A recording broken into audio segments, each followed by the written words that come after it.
Welcome to another episode of I Want to Play. I am your host, Kristy Love with Team MBS Media. Welcome to another episode, another week, another day in sports, y'all. So much has happened within this past week. The WNBA, they are officially in preseason mode. The Phoenix Mercury already played 2 games this past weekend. The NFL is about to release the schedule. They already have some leaks for the season opener and a couple of Black Friday games. And then the playoffs for the NBA is taking a turn that a couple of us or a lot of us did not expect. So let's go ahead and get into that and more. And also the Chicago Bulls and the NBA went ahead and had their draft lottery pick on Monday. And let's talk about the Bulls pick and if anything will change in the offseason, because you guys know how I feel about the Bulls. But first, make sure you guys follow me on all social media platforms. Follow me on TikTok at Kristy Love Sports. You can follow me on Twitter and Instagram at I am Kristy Love. And as always, y'all already know, make sure you guys follow Team MBS Media on all social media platforms: Twitter, Instagram, Facebook, TikTok, YouTube, Threads, Blue Sky, Facebook, anywhere that's social media, you can find Team MBS Media. And also check us out online on the web at teammbsmedia.com. We have all types of YouTube shows, podcast shows, articles on pretty much anything you can think of. So make sure you guys check us out, because like I always say, we are dope. We have amazing content for you guys. Let's go ahead and get into the WNBA. As you guys know, I do cover the Phoenix Mercury, and they went ahead and had 2 preseason games this past weekend. They went ahead and started the preseason against the Las Vegas Aces, but the Phoenix Mercury did lose to them in Vegas, 84-85. It was a good game. They do have to fix a couple of things, but it's the first couple of games of the preseason.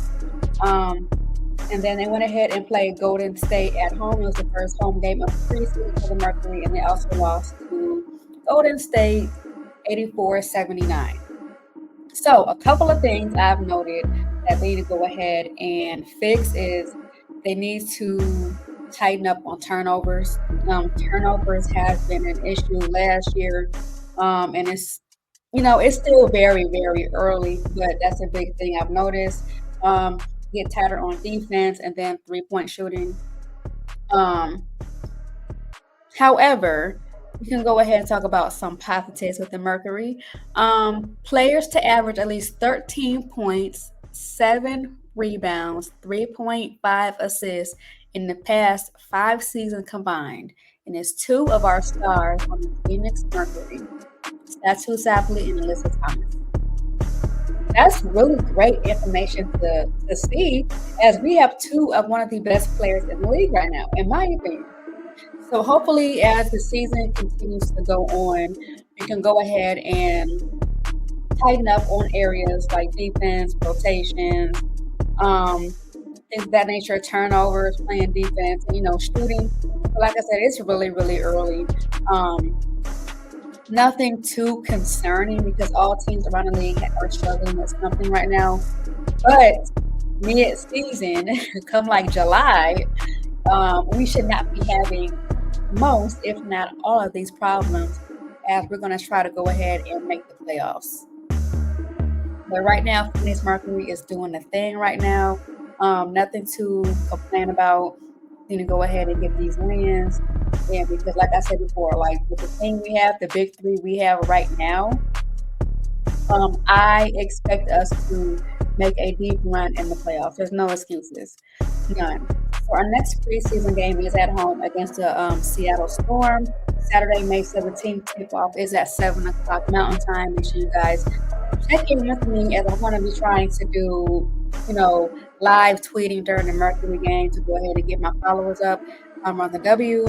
So make sure you guys tune in with me on Twitter at I am Kristy Love. On behalf of Team MBS Media, I'm trying to expand. It's my second year covering the WNBA, but I really want to see these ladies grow and excel, and I really want to see us go far in the playoffs, which we can do. We have the talent. We just have to strengthen the talent and learn how to play with each other and learn how to gel and create their shots and to trust one another, which should not be hard, because, like, if you've been watching Unrivaled, these ladies played in in that league during the off season. So this should be much for that. So let's go. I'm ready. Let's go ahead and switch gears. Let's go ahead and talk about these NBA playoffs because first and freaking foremost, what on earth? I would have never thought the Cavaliers would be down 3-1 to freaking Indiana. I would have never had that in my bingo card. I just thought that the momentum the Pacers had in the last series against the Milwaukee Bucks just carried over into like game 1 and game 2. Oh no. The Cavs have been hurt. I think they had all their players the last game in game 4, but that wasn't enough. They have to really slow down Tyrese Halliburton. And that should not be hard to do. Like, the Cavs have the talent. They have the size. They have the depth. Like, what's going on? What's going on?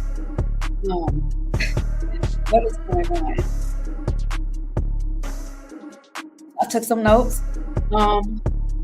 Like I said, slow down Tyrese Halliburton. This man been getting like 20 points per game. Of course, they're going to get like 7 to 10 assists. But man, dominate the paint and balance the attack. Attack the paint. You guys have size. I've been vouching so hard all season for the Cleveland Cavaliers, and I feel low-key embarrassed for them to go out like this. I just feel bad. They got to get it together. Another series.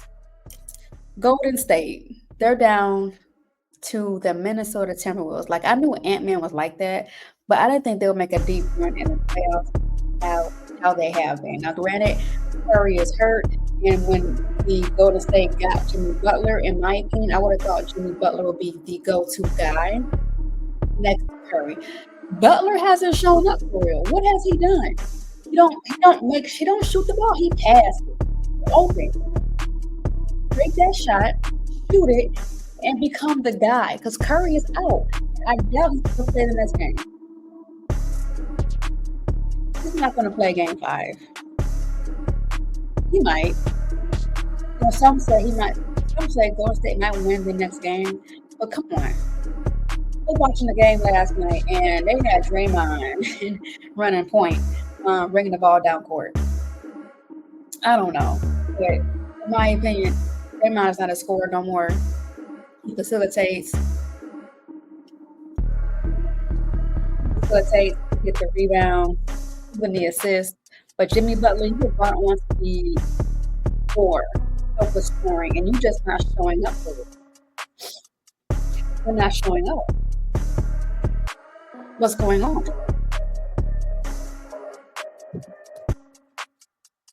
So for Golden State to try to get game 5, I think it's in Golden State, they need to stop Anthony Edwards. Shoot the ball. Trust your team to stop Anthony Edwards. If you can slow him down in the slightest, I feel like they have a chance. Butler has to show up. Draymond going to be Draymond, but slow down Anthony Edwards and also Julius Randle. He had 31 points last week. Who would have thought? Who would have thought he would have 31 points? So, honestly, I don't know.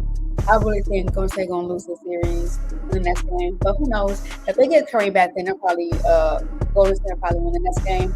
But the Timberwolves is still going to go ahead and win the series, in my opinion. Let's talk about the next game.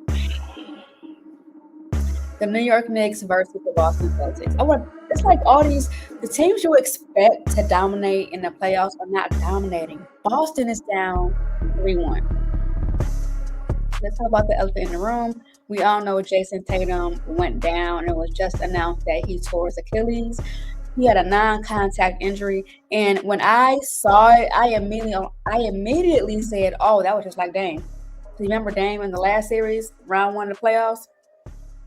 Dame, he had a non-contact injury and he tore his Achilles too. I just knew when he went down, started spinning on that court, grabbing his leg like he wanted to cry. I'm like, oh yeah, this is an Achilles injury. It's like, what's going on? It's just a really messed up injury to have. It's like the new wave of injuries going around. Achilles tear. It sucks to see because Jason Tatum had an amazing game. I think he had 40 points last night against the Knicks, and then he went down like the middle of the fourth quarter. Yeah. So the next game, I feel like Boston could win it just for Jason Tatum, but the Knicks know they are 1 win away from going to the Eastern Conference Finals. So even though it sucks that JT went down, and even though and shout out to the Knicks for showing sportsmanship and trying to send their condolences to Jason Tatum because injuries suck. But with that being said, the Knicks is not gonna lighten up in the slightest. They're gonna go ahead and try to close this series out, and they're probably more than likely gonna play the Indiana Pacers, and that would be a good series to watch. Pacers versus Knicks. I think they played in the playoffs last year, round one, if I'm not mistaken. Round one or round two, I think. But that'll be good. If I had to pick early between the Knicks and the Pacers on who's going to win the series, I'll probably go the Knicks. And it can go either way because I'm not 100% confident in either team. But if I had to pick, probably the Knicks. I'm not even a big Jalen Brunson fan, but he's been showing up when needed in the playoffs to help their team win. So, kudos to him because, baby, I was not a fan, and I sports bet too, and I be putting Jalen down for like 20 points and he can't even get 15. Oh no, never again. But he's been showing up for his team when it counts the most.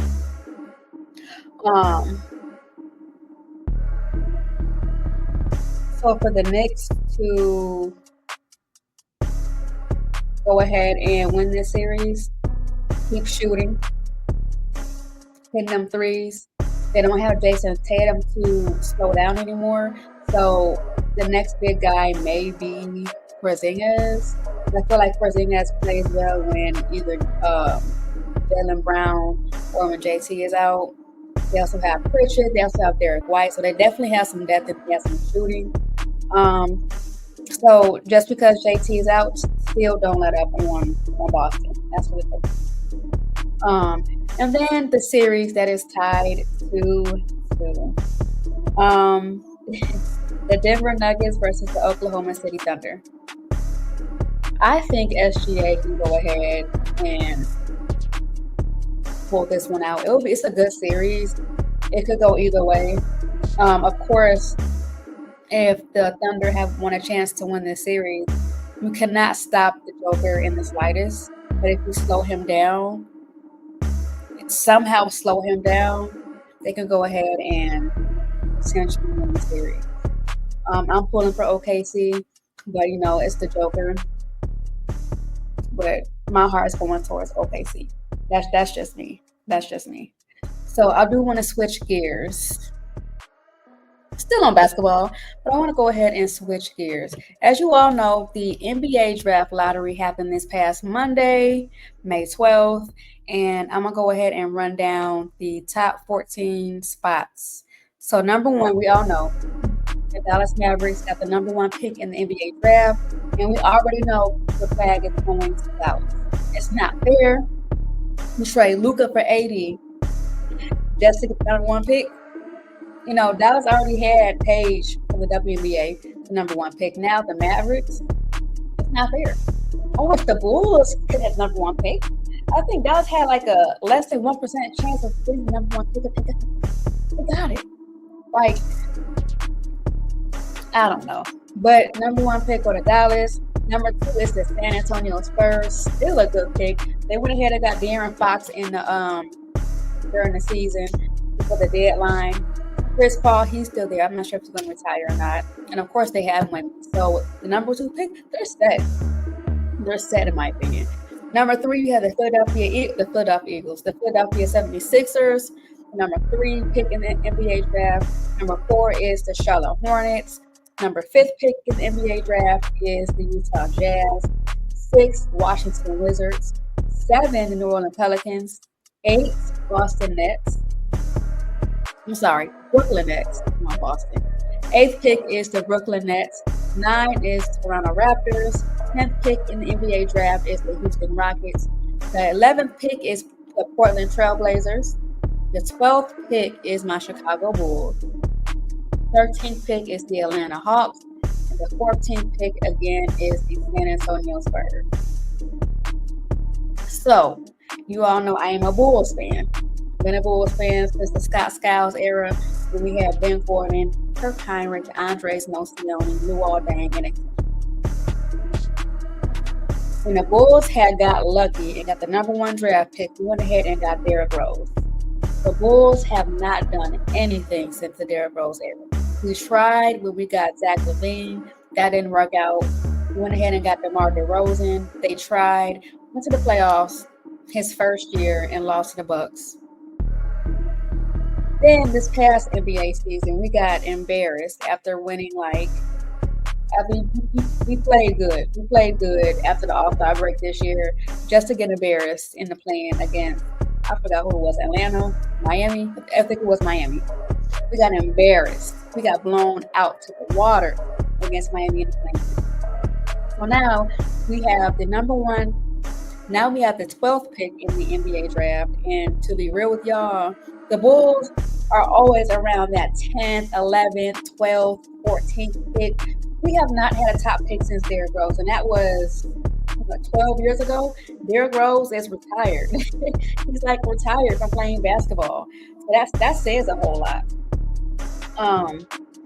So I'm going to tie in these two together.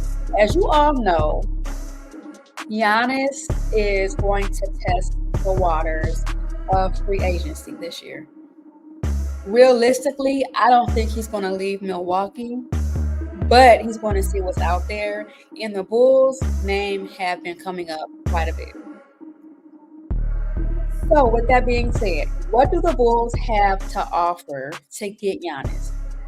I'm going to give you my thoughts. Honestly, I would love to have Giannis on the Bulls because, one, that's scoring down low, that's defense, that's more defense, that's toughness. With him alone, we'll have an identity. With him alone, we'll have, defense, going in the paint, blocking shots. Plus, Giannis knows how to shoot. That's guaranteed at least 10 rebounds a game. I'll say 8 rebounds a game, maybe 2 to 4 assists, 25 points per game. Just Giannis alone.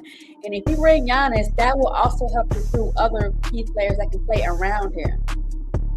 But here's the other side of the coin with the Bulls getting Giannis. We all know how management is in Chicago.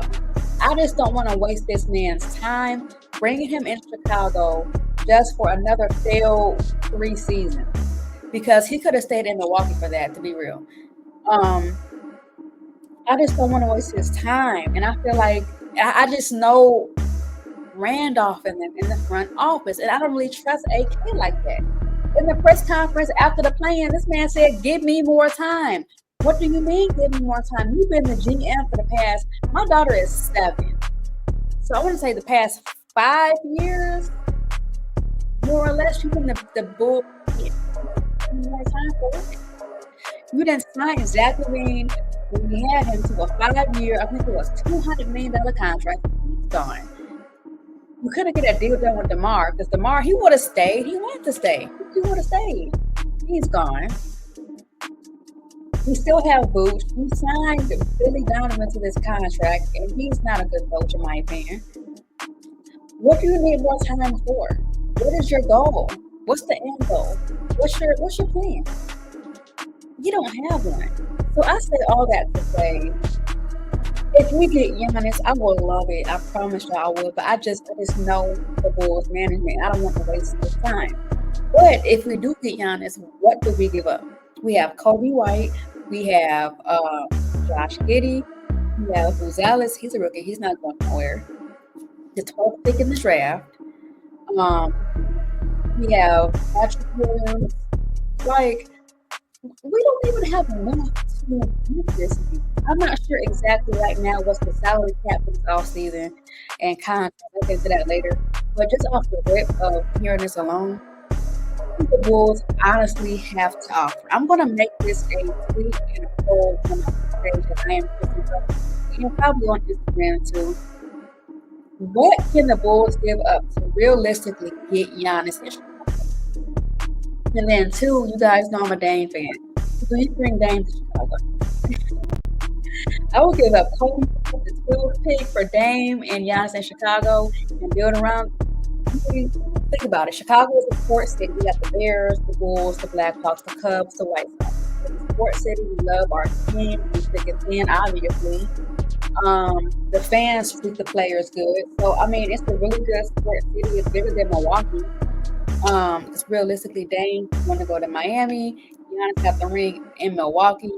So, what would that honestly look like if we had Dame and Giannis in Chicago? I'm sure that's not going to happen realistically, but just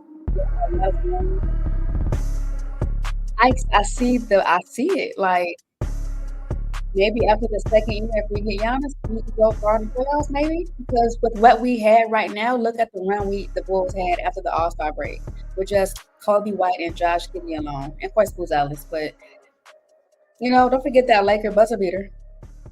So I don't know. It could happen. It could happen. But right now, the Bulls need to focus on getting a point guard, a reliable point guard. We have a reliable point guard. We have Kobe White, but he's not. We don't have a superstar. We need a superstar on our team, and of course, defense, 3-point shooting, and getting, of course, more young talent.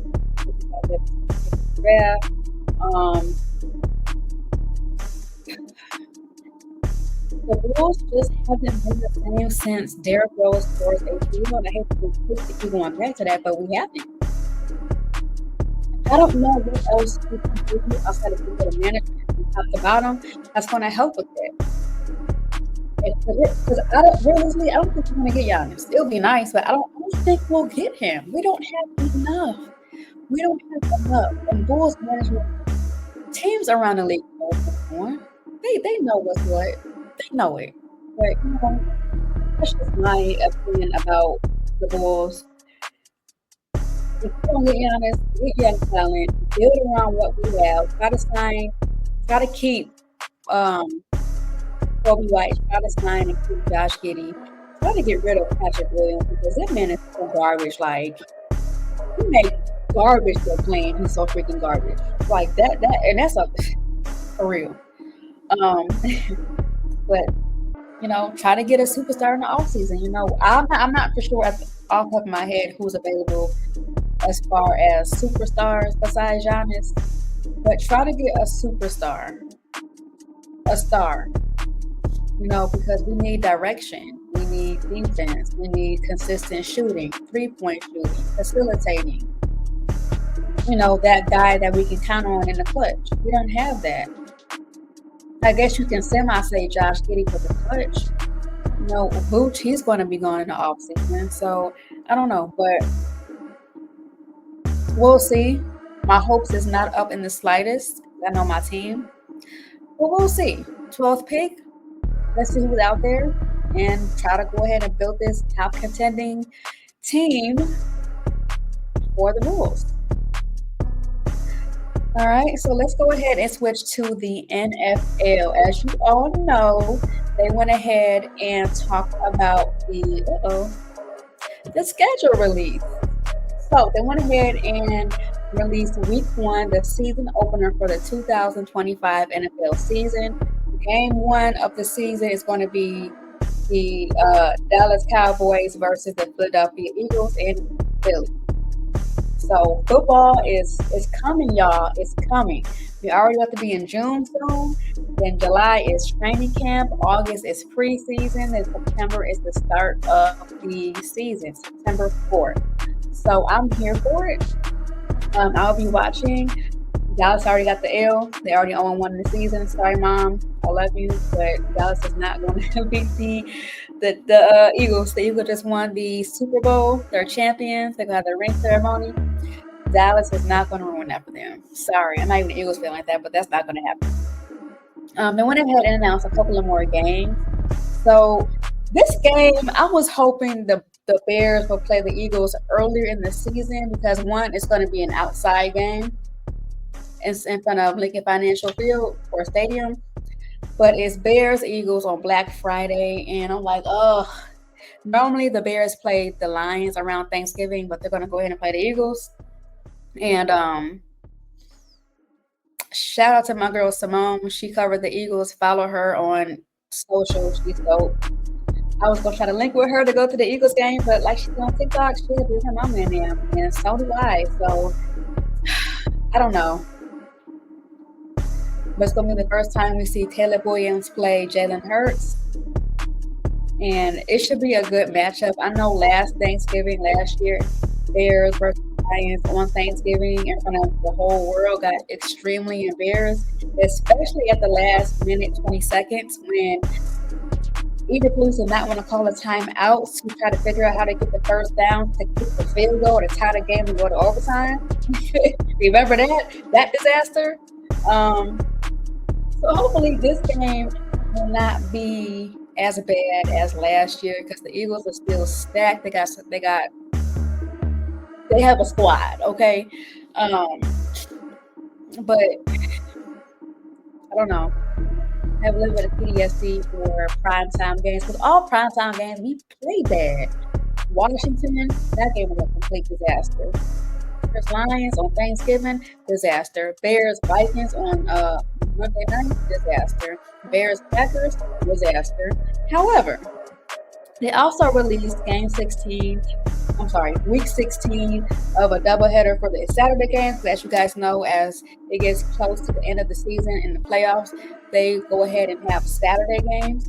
So we have Eagles, Washington, then we have Bears, Packers. Last time the Bears played the Packers in Green Bay, we beat them, ending our, I think it was a 10-game losing streak, 6-game losing streak, 11-game, whatever. We lost a lot, and that was our first win since the London game, and that was like in October. It's tough being the Bears fan, y'all. That was a tough season last year, but needless to say, hopefully this will probably be our second time playing the Packers, December 20th. So hopefully we'll sweep them this year, because I don't have a lot of faith in Jordan Love and the Packers. Like, Jordan Love, he's good, yeah. However, but he's not elite. He got that big contract last year. He's chilling. He is good old chilling. So it should be a good matchup for sure. And as you all know, the rest of the schedule will be released on Wednesday, May 14th. I cannot wait. I need to find what games I'm going to go to. I'm going to try to go to that Washington Commanders game only because we play the Commanders every year on Thursday night or prime time. So it'll be fun, even after that Hail Mary fiasco. It should be fun to go. But it'll be exciting. So make sure you guys tune in, because as you all know, on social media, each team has a unique way of releasing the schedule. So tune into all your teams' social media, TikTok, Twitter, Instagram, to see how they'll release your favorite team's schedule for the 2025 NFL season. Let's go. I do also want to touch on the international games for 2025. The NFL just released this. So we have Friday, September 5th. We have the Chargers. They have not announced who the Chargers going to play yet, but they're going to play in Sao Paulo. I said that so wrong. Excuse me, y'all. Then we have September 28th in Dublin. We have the Vikings versus the Steelers. And then we have the London game, Vikings versus the Browns. London game, October 12th. We have the Broncos versus the Jets. Then October 19th, London game, the LA Rams versus the Jaguars. Then we have another Berlin game. the Atlanta Falcons is going to play the Indianapolis Colts on Sunday, November 9th. Then our last international game of the season is going to be November 15th. The Washington Commanders playing the Miami Dolphins as well. So that's our international games. I love to see our team go international, or the league go international, because it's actually kind of fun. The Bears played in London last year. I think they had like 3 different games last year in London, so it was pretty cool. Early, Bears played at 8:30 in the morning, but it was early, so I'm here for it. So I think that's pretty much it. That covers everything in sports. Make sure you guys follow me on TikTok and follow me on Instagram at I am Kristy Love. Thank y'all for tuning in with me. I will be on a podcast next week. I'll give y'all the details on my show. I'm gonna try to have these fellas, around 1 or 2, on my show. They also have a podcast. They're new. But they are still Bears fans. So I'm gonna go ahead and please, a couple of things, WNBA, NBA playoffs, things of that nature. So it will be pretty cool. Details will be coming soon. Make sure you guys follow your girl on Instagram for all the information regarding this. But my time is up, y'all. This is another episode of I Want to Play. Oh, I also want to touch on Rookie Mini Camp has started. And of course, a couple of people have been coming at Luther and the number that he decided to go with, which is 87. And I'm not big into this number is ugly or it's nasty. I'm not, I don't care about that. As long as you pick a number and get the wins, I want the number on wins to add up. Okay? So as long as you got your number and can produce like you can do your best, I'm all for it. So yeah, that concludes another episode of Out on the Play. I am your host, Kristy Love with Team MBS Media. Make sure you guys check us out on the web, on the internet at teammbsmedia.com. Check us out on our YouTube shows, our podcast shows, our articles. We have lifestyle, we have entertainment, current events, we have everything you can think of. And we're also looking for more writers. So if you want to go ahead and be a writer or content producer for Team MBS Media, in regards to sports, it could be entertainment, lifestyle, movies, TV shows, whatever, hit us up. We can go ahead and add you onto this amazing team that we have and go ahead and be great. So make sure you guys follow me on Twitter at I am Kristy Love, Instagram I am Kristy Love, and TikTok Kristy Love Sports. And next week we're going to talk about the Eastern and Western Conference Finals in the playoffs, because by that time next week, I'm pretty sure possibly all teams, maybe except one, which is Denver and OKC series, will be up by next week, because each team besides the Thunder and Nuggets is 3-1. No team has come back from 3-1. I think one team has, but still, y'all down 3-1. It's a wrap. Pack it up. Go to Cancun. Cancun on 3. 1, 2, 3. Cancun. So we're gonna talk about that. More Bears news. I'm gonna talk about the schedule release, and we're gonna talk about last time these teams played against each other, and a whole lot more. So thank you all for watching, and we'll talk next time. Bye. Go Bears. Period. Bye, y'all.